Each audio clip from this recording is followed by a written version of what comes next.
Marvel has countless jokesters, but why does the Guardians of the Galaxy crew seem to have half of them? Ooh, child, things will get right. Bring it down hard.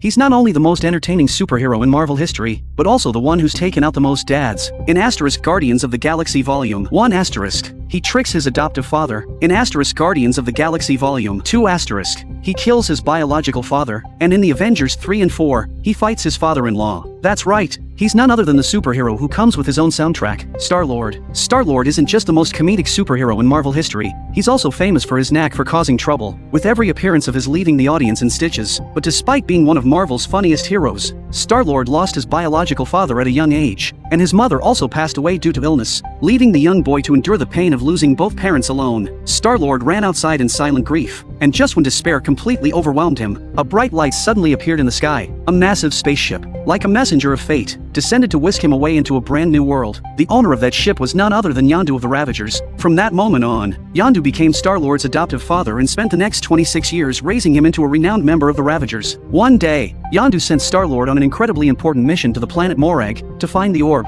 This orb was, in fact, none other than the Power Stone, one of the 6 Infinity Stones. But Star-Lord wasn't the only one after this power. Just as he laid his hands on the orb, a group of Kree soldiers ambushed him, quickly turning the situation into a tense standoff. Faced with powerful enemies, Star-Lord displayed remarkable wit and courage. He pretended to surrender and handed the orb to the Kree. But just as they let their guard down, Star-Lord used a quick backward kick to trap several Kree soldiers.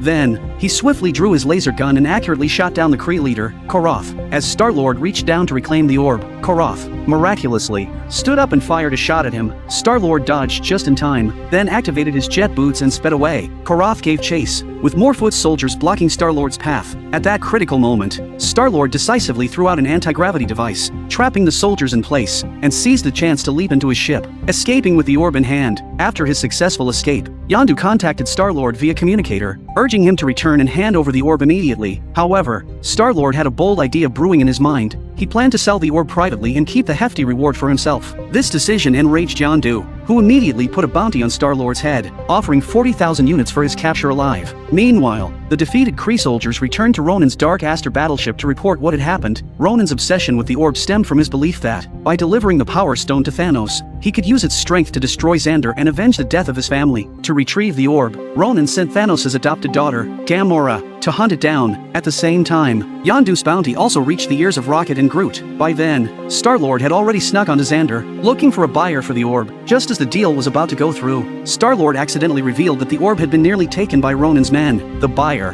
hearing this, panicked and immediately threw Star-Lord out. But Gamora had already been waiting outside for some time. She quickly made her move and snatched the orb from Star-Lord's grasp. Unwilling to give up, Star-Lord immediately threw out an electro rope, wrapping it around Gamora's legs. The two then engaged in a fierce hand-to-hand battle. Just then, Rocket and Groot arrived just in time. Groot used his branches to tie Gamora up, while Star-Lord took the opportunity to grab the orb and flee. However, Gamora quickly freed herself and launched a counterattack, striking Star-Lord's hand with a knife, causing the orb to slip out of his grasp once more and into hers. At the critical moment, Star-Lord, with lightning-fast reflexes, snatched the orb back and sent Gamora flying. Just when Star-Lord thought victory was his, Groot suddenly pulled out a sack, stuffed him inside, and prepared to cash in on the bounty. Seeing this, Gamora charged again, fiercely attacking Groot in an attempt to take the orb from Star-Lord. Just as she was about to succeed, Star-Lord stunned her with a blast from his gun. Free from his restraints, Star-Lord took off running, but Rocket shot him with a laser cannon, knocking him down. At that perilous moment, Xander's Nova Corps arrived, arresting the group for endangering public safety and transporting them to the heavily guarded KYLN prison. Inside the prison were all sorts of bizarre characters, each with unique skills or secret pasts. In the prison, a burly inmate took a keen interest in Star-Lord, but luckily, Groot stepped in just in time to stop his inappropriate intentions, while Rocket quickly established his authority in the prison with his wit and eloquence. This one here's our booty! They became the top dogs inside. However, the prison atmosphere remained tense because of Gamora's past ties to Ronan, whose actions had led to the deaths of many inmates' families, including Drax the Destroyer. Their hearts burned with hatred for Gamora and Ronan, waiting for the right moment to exact their revenge before they could act. Though, Gamora easily subdued them with her combat skills and made it clear she had long since betrayed Ronan, though Drax and the others were still bitter after hearing this. They had to temporarily set aside their hatred as the situation was not in their favor, but in the next moment, Drax ambushed Gamora, trying to avenge his family. Luckily, Star-Lord stepped in just in time to stop Drax. She betrayed Ronan. He's gonna do that to me. And when he does, that's when you... Why would I put my finger on his throat? What? Oh, no, it's a symbol. This is a symbol for you slicing his throat. I would not slice his throat. I would cut his head clean off. It's a general expression for you killing somebody. You've heard of this. You've seen this, right? You know what that is. Yeah. Everyone knows. No. After hearing Star-Lord out, Drax decided to spare Gamora for the time being. Gamora then revealed a crucial piece of information. A buyer was willing to pay 4 billion units for the orb. If they could escape the prison with the orb, they could split the fortune. This news excited Rocket and the others, and they began plotting their escape. They had Groot suddenly rip out the prison's power system, plunging the entire facility into chaos. The prison guard's drone swarmed into attack, but Groot, with his incredible strength and durable bark, not only fended off the drone assault but also escalated the chaos in the prison. Without a weapon, Rocket hid behind Groot, looking for a chance to strike back. Drax, at a key moment, chose to join them in fighting their enemies.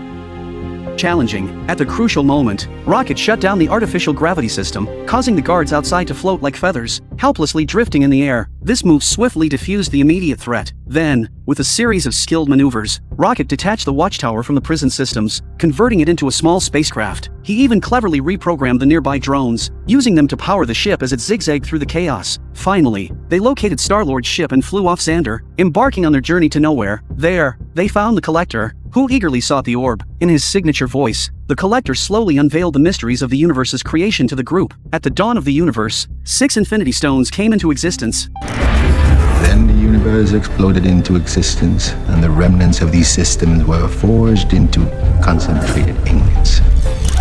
Infinity Stones. These stones, it seems, can only be brandished by beings of extraordinary strength. Observe. These carriers can use the stone to mow down entire civilizations like wheat in a field.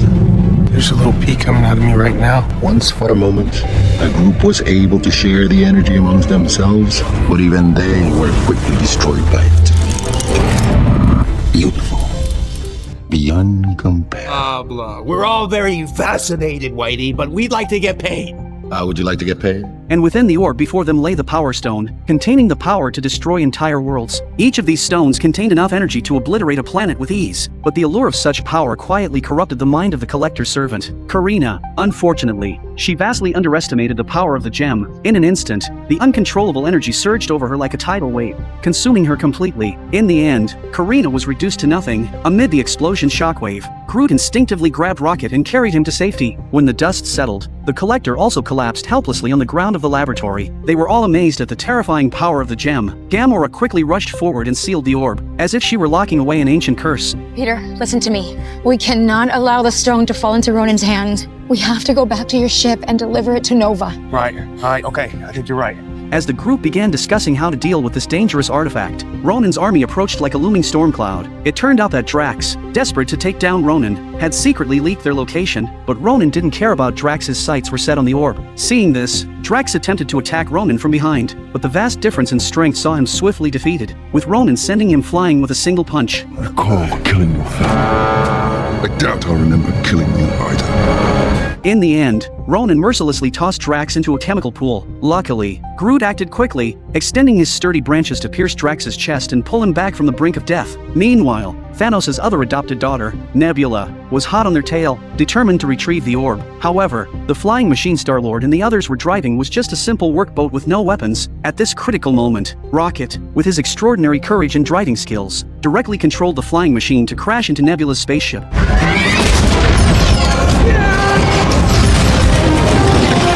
At the same time, Gamora clutched the orb tightly, surrounded by attacks from all sides. She stood fearless. Star-Lord quickly flew above the enemy and cleverly opened the bottom hatch of their ship. Sneaking inside, once in control of the ship, he unleashed a barrage of gunfire on their pursuers. However, the enemy had an overwhelming number of ships, and to avoid their attacks, Gamora had no choice but to fly into space. At that moment, Nebula's cannon fire struck Gamora's ship with pinpoint accuracy,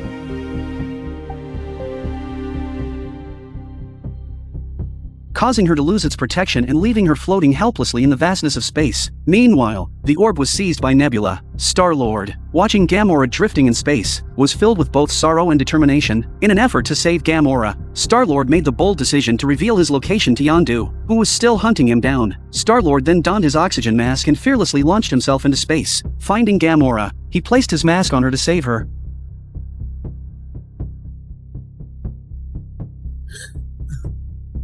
Willing to sacrifice himself in the cold, endless void of the galaxy. At that critical moment, Yondu and his crew arrived just in time, rescuing them both and bringing them aboard the ship. This near-death experience undeniably deepened the bond between Star-Lord and Gamora. I saw you out there. I don't know what came over me, but I couldn't let you die. I found something inside of myself. Something incredibly heroic. I mean, not to brag. Objectively. Where's the orb? They got the orb. What? But sweet moments never last. The Ravager's sudden arrival shattered their brief peace. Furious at his wayward adopted son's betrayal, Yondu erupted in anger, hurling curses and even drawing his sharp Yaka arrow, aiming it at Star-Lord. No! But just as tensions reached a boiling point, Star-Lord confidently told Yondu that he had a plan to get the orb back. Yondu's expression softened, and he pulled Star-Lord into a tight embrace. That previous outburst? Just enact Yondu's way of maintaining his authority as the boss. At that moment, Rocket and the others, thinking Star-Lord had been captured, launched an attack on Yondu's ship. On top of this craft is holding a Hadron Enforcer, a weapon of my own design. What the hell? If you don't hand over our companions now, he's gonna tear your ship a new one. A very big new one. I ain't buying it. I'm giving you to the count of 5. 5! No, wait, hold on. Rocket, it's me, for God's sakes, we figured it out, we're fine. Oh, hey, what's going on? Star-Lord intervened just in time to stop them, leading the group aboard Yondu's vessel. With Ronan now in possession of the orb and threatening to destroy Xander, they began urgently planning their next move. Thus, the Guardians of the Galaxy were born. Together, they set off in their ship toward Xander. Meanwhile, after realizing the orb's power, Ronan had fully betrayed Thanos. Eager to wield this power, he cracked open the orb and absorbed the energy of the Power Stone. He then transferred this immense power into his Warhammer, boasting that he would destroy Xander and then take on Thanos himself.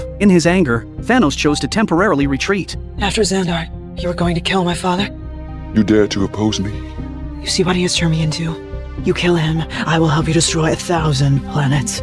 Ronan, piloting his warship, headed straight for Xander. As they approached the planet, they unexpectedly encountered Yondu and his fleet. Without hesitation, Yondu ordered his crew to open fire, and a fierce battle erupted between the two ships. However, Ronan's ship had an unusually strong shield, making Yondu's energy cannons ineffective. They quickly changed tactics, circling beneath Ronan's ship to launch a concentrated attack from below. After a relentless barrage, cracks finally began to appear in Ronan's shield. Seeing this, Nebula immediately dispatched her fighters to engage. But the battle quickly turned dire, with Yondu's forces struggling against Ronan's superior numbers. Seizing the opportunity, Star-Lord led a daring assault from below, while Rocket and the others launched attacks from the side, eventually breaching Ronan's defenses. However, they soon found themselves overwhelmed by the sheer number of enemy fighters.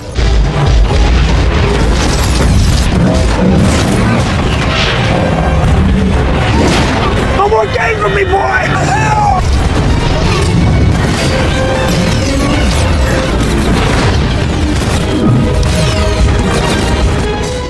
At this critical moment, the Nova Corps arrived just in time. They deployed a vast fleet of ships, which linked together to form a massive energy shield, successfully blocking Ronan's warship. Faced with such a powerful defense, Ronan refused to back down. He sent out a squad of kamikaze pilots, activating self-destruct mode in an attempt to destroy the cities of Xander. Countless ships rained down like meteors, plunging the city into chaos and destruction.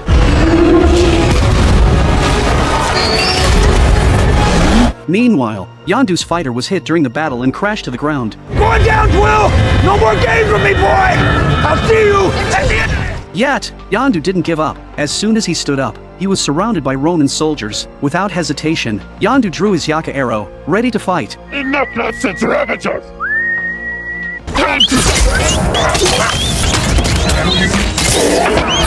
In mere seconds, Yondu eliminated all his attackers. At the same time, the Guardians of the Galaxy successfully infiltrated Ronan's warship. They split into two teams. Gamora was tasked with shutting down the ship's power to the security doors, while Star-Lord and the others went after the orb. On their way, they encountered Korath. An intense battle erupted between the two sides. Using his jet boots and laser guns, Star-Lord engaged Korath in a fierce fight. Drax, on the other hand, showed off his skills by easily taking down a few minions, then engaged in a fierce hand-to-hand fight with Korath. In the end, Korath was defeated by Drax's fierce attack. Finger to the throat means death. But their victory was short-lived as more enemies swarmed in. At that crucial moment, Groot stepped up. He extended his long arms, wrapping them around the enemies like a giant serpent, and with a powerful swing from side to side, effortlessly defeated them all. Meanwhile, Ronan used the power of the stone to destroy the Nova Corps' defensive shield, wiping out countless ships in an instant. On the other side, Gamora and Nebula were locked in a fierce close-quarters battle.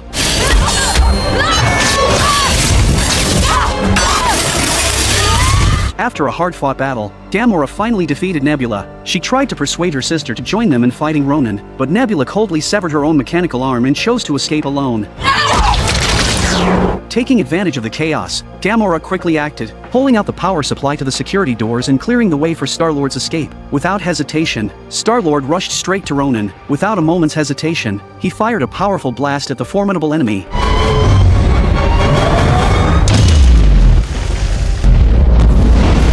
Who was empowered by the Power Stone. But to Ronan, the attack was nothing more than a minor annoyance. With a casual lift of his massive hammer, he sent the entire group crashing to the ground. Despair engulfed the scene. Drax, filled with rage, struggled to his feet and charged at Ronan in a desperate attempt to turn the tide. But Ronan easily caught him by the throat with one hand, leaving Drax's life hanging by a thread. At that critical moment, Rocket piloted his ship into the battlefield, crashing into the scene like a savior from the sky. The tremendous impact not only caught Ronan off guard but also sent the entire ship shaking violently, throwing it off balance and causing it to plummet toward the ground. As the ship descended rapidly, everyone's hearts sank. They seemed to have no way out. In this life-or-death moment, Groot demonstrated his selfless spirit of sacrifice. He extended his arms, and vines from his body grew rapidly, intertwining to form an impenetrable sphere that enveloped everyone inside. Groot, with his seemingly fragile body, created a solid wall of life. As the spaceship crashed to the ground, dust billowed up, and everyone was safe under Groot's protection, but Groot sacrificed himself. Rocket gazed mournfully at Groot's shattered remains. At that moment, Ronan emerged from the wreckage of the ship. You killed Groot! Seeing that they were powerless to resist, Ronan mistakenly believed victory was his and began the classic villain monologue. People of Xandar, the time has come to rejoice and renounce your paltry gods. Your salvation is at hand.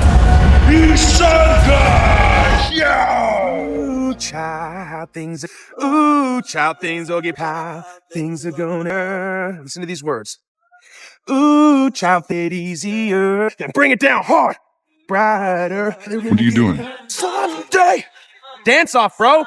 Me and you. Come on. Subtle. Take it back. What are you doing?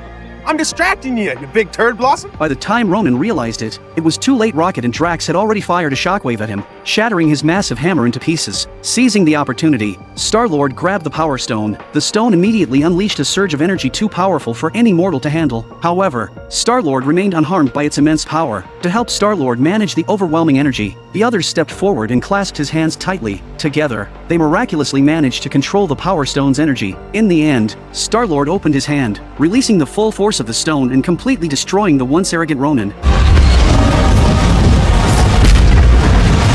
With the crisis averted, Gamora quickly covered the Power Stone with the orb, successfully neutralizing the threat, saving Xandar in the process. At that moment, Yondu approached, demanding the orb containing the Power Stone. Reluctantly, Star-Lord handed it over, but not without warning Yondu not to open it. In reality, it was a fake orb. The real one had already been entrusted to Xandar for safekeeping. The Nova Corps commander later informed Star-Lord that during his last capture, they had discovered that his bloodline contained celestial DNA, which explained how he was able to wield such immense power. Soon after, the Guardians of the Galaxy boarded their newly repaired ship and set off on a new journey. Though the Guardians had successfully protected Xandar this time, it wouldn't be long before Thanos came to destroy the planet in pursuit of the Power Power Stone. Elsewhere, Yondu, still curious, opened the orb he had received, only to find out it was yet another fake. But despite the deception, Yondu wasn't angry. Meanwhile, Rocket was nurturing a new sapling from Groot's remains, and they began a new life filled with laughter and adventure. The movie ends here. Follow me for more insights into Marvel movies. The next episode will be even more exciting.